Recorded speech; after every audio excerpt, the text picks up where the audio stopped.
নমস্কার, আমি আবার আরেকটা পার্ট নিয়ে চলে এসেছি আমার পুরী যাওয়ার।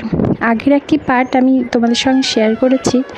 এইটা অনেক দেরি হয়ে গেল, কেননা তখন তো আমি ভাবতে পারিনি যে আমি ইউটিউবে ভিডিও দেবো বা বানাবো, তাই। তবে সেদিনকে আর আমরা সমুদ্রে স্নান না করে চলে গেছিলাম ঠাকুর দেখতে। তারপরে এসে পরের দিন এটা আমরা গিয়েছিলাম স্নান করতে।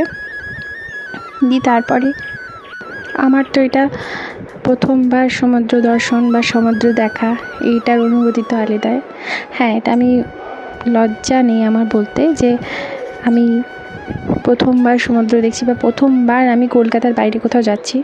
হ্যাঁ, আমি ব্যাঙ্গালোরে গেছিলাম, তখন আমার বাবাকে নিয়ে। বাবার একটু অসুবিধা হয়েছিল, তাই সেখানে ডাক্তার দেখাতে।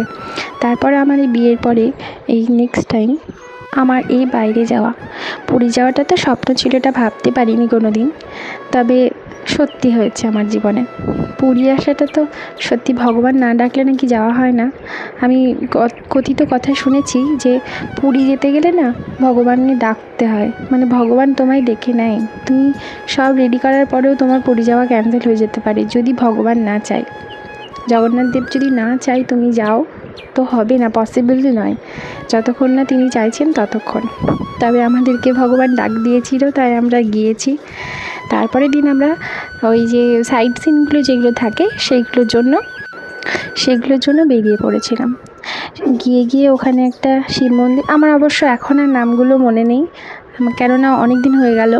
আমি এখন এডিট করতে বসেছি প্রায় 2 বছর পর, তো ক্ষমা করবে, কারণ আমি এখন ডিটেলসে তোমাকে সব কিছু ঠিকঠাক বলতে পারবো না। আর তখন যে ভিডিও করব সেটাও ভাবতে পারিনি, এগুলো জাস্ট ক্লিপ আমি এমনি নর্মাল নিয়ে রেখেছিলাম। সবাই যা করে, বেড়াতে গেলে পরে একটু করে ক্লিপ নেয়, প্রথমবার দেখছি যেহেতু, তো আমিও তাই রেখেছি। আমি ভাবতে পারিনি এগুলো তোমাদের সঙ্গে এরকমভাবে শেয়ার করব। প্রথমে যে